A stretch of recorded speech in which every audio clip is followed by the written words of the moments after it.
Are you an aspiring photographer and you want to know how to get people to stop paying you by exposure and start actually paying you? This is the video for you. Let's get those credits rolling.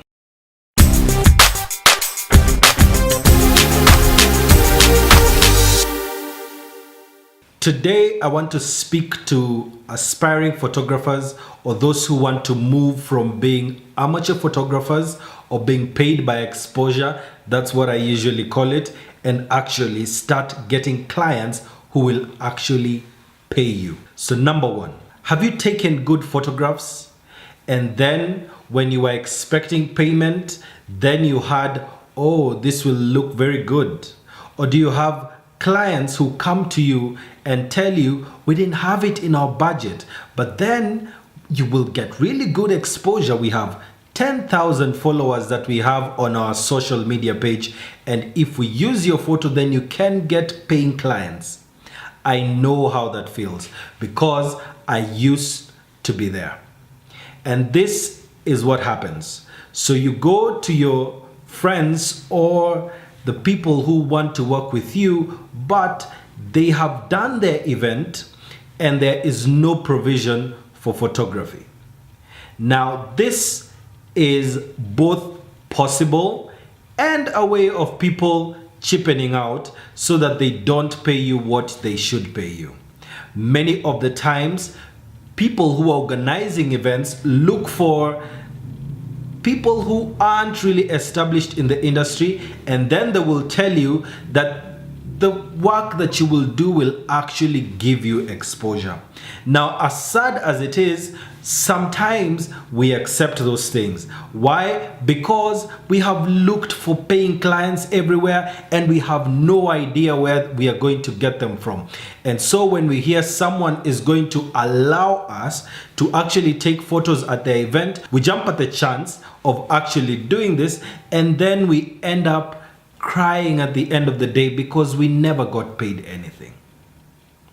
So this is what you should do to make sure that you get paid the next time.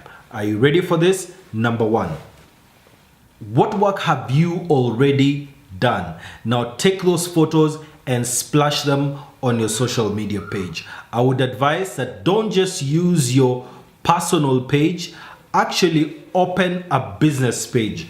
It can be called your name. There is no problem with that because that is where you begin. You don't need a very complex name in order to be able to start. You can take your surname like I have and actually add photography or add media at the end of it and actually start that way. With the photos that you have taken before, put them on your page and look for the best photos that you have ever taken and showcase those only. If you've taken 100 photos, I don't expect to see 100 photos on your site. Actually put 5 or maximum 10 best-selling photos on your site. Number two, go under the services tab of your page and actually put a price to any event that you would cover. For instance, I cover weddings. So I will say that my packages are from this amount: 50,000, 70,000, 100, 200, depends on what you are actually giving your clients, but put a price tag on the services that you offer. If you do birthday shoots, put it there and say birthday shoots, it's from this amount. If you do pregnancy or baby bump, if you do baby showers or bridal showers, put the price on your page. Then look for the minimum price that you would ever charge. I will talk to you at the end of this video of how I price my events. Number three, place an advert on your page. Now, the way that social media works is that if your page is small, people rarely click on it or they will like your work. But do not despair. Everyone started with zero, but they don't always end up there. They don't always stay there. There is hope for you as well. So the thing I would advise for you to do in order to maximize your reach in the shortest time possible, place an ad on social media. Placing an ad is very easy. All you need to do is get a card number, which usually is a prepaid card, or if you have a credit card Well, that's better. Then you can place an ad from $1 all the way up to as much as you can be able to afford. Since you're starting, I would advise just start with $1, and as you move on, you can continue to add onto the expense that you're putting in advertising, because there are people who will need to see your work, and they cannot be able to see your work if they have not liked your page and they do not know you. There's someone who said the enemy to prosperity is obscurity. So get known by people. If possible, spend at least $10 to be spent over 10 days. So you'll be spending $1 a day for 10 days. That builds some momentum on your page, and you'll be able to get traffic onto your page, people who will be seeing the work that you have done, and possibly if you can get one person to even book you from that $10 that you've spent, of course you will have recouped the amount that you had spent on the ad. The next thing is network with service providers. This industry has so many people, from MCs to event planners to caterers, DJs, sound experts or audio experts. All these people can be able to assist your business. Even if you do not know photographers in the field, you can be able to network with florists or makeup artists who are in the same field that you want to get into, because their services are complemented to your own. You can work with florists who are actually doing an event and do photography for them. When they get clients who would need a photographer, they can refer that person to you. If you find an MC, you can actually go to an event that they are holding, take photos of them. You may be paid for that or not, but you're looking at the long-term relationship that you're creating with that other supplier, because usually clients may not come to photographers as the first person. They may go to an event planner, they may go to a wedding planner, and then they will ask that planner, do you have other service providers? And then that is where you want your name to be mentioned, because when that planner actually recommends you, then you can be able to get that client easier, because someone else has already done the selling for you. The next thing is join groups that are of a similar interest.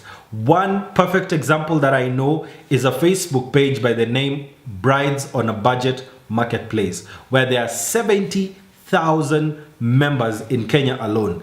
Here there is a mix of suppliers, brides-to-be, brides who have already done their weddings. So you can be able to get advice as well if you're a bride. If you're a supplier, you will see that there are people on the page who will ask for a photographer. So that is where you say, I am a photographer, this is my contact, if you're comfortable with leaving your contact on the page. And you can also put your unique selling proposition, which is what makes you different. There you will be able to broadcast the work that you have done, and possibly you will get additional clients. Next, make a cost benefit analysis of what it would actually cost you to cover an event. For instance, if you're covering a bridal shower, this is what you would usually spend. Number one, you would spend on transport. Number two, you'd probably need to eat on the way or at a cafe when you're waiting for the clients to actually show up. You will need to have a camera. If you do not have your own, then you may need to borrow it from a friend. And since you're starting, they may ask you to pay for the camera. So the camera hire cost is a cost on you. If you are actually doing editing on the photos that you will actually take during the event, which to me is a must, then you will need to have a cost to how much you would charge to edit the photos. Clients sometimes ask for raw photos, which I usually advise against, because many times it may not represent the style of photos that you take. However, on the same breath, you need to make sure that you're taking good enough photos so that the editing that you're doing is very minimal and just a stylistic thing that you're actually adding to the photos.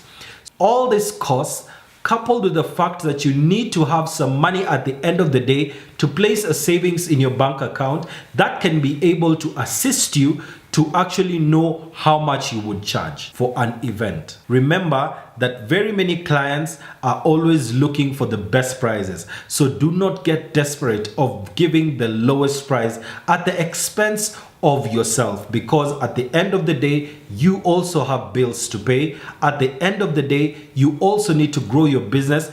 And I know that if a client really cares about you, they will be able to actually support the dream that you have. I know for selfish reasons, people would rather pay the lowest price, but you make sure that you stick to your guns, because you need to make sure that you place a standard in the industry. Don't be that guy who undercuts everyone, because at the end of the day, there are clients that you will lose. You may get 10 clients who will be paying the lowest price possible. But again, look at the fact that you need to save up, because you need to add to your gear. You need to actually grow in your business. You need to take care of yourself. And if you have a family, then you need to take care of them as well. So make sure that you put a price that is reasonable, not too exorbitant, but always stick to quality. So I hope today that you'll be able to get a paying client. So come back again, because I want to show you how to grow your business.